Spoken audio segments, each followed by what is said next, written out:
Scan now. Meet Sovi, your new AI study buddy.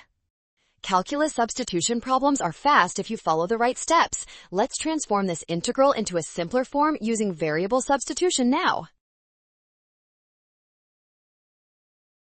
First, we need to pick a smart substitution for the term inside the square root. Let u equal x squared plus 1, which is the most logical choice for this problem. Next, we find the derivative to replace dx. Since du equals 2x dx, we can see that x dx is just 1/2 du. This simplifies our entire integral significantly. Finally, update the limits. When x is -3, u is 10. When x is 2, u is 5. This leads directly to option D. Well done! Scan the code. You can learn better with Sovi. Watch signs to avoid a rush. Trust given values and check your steps.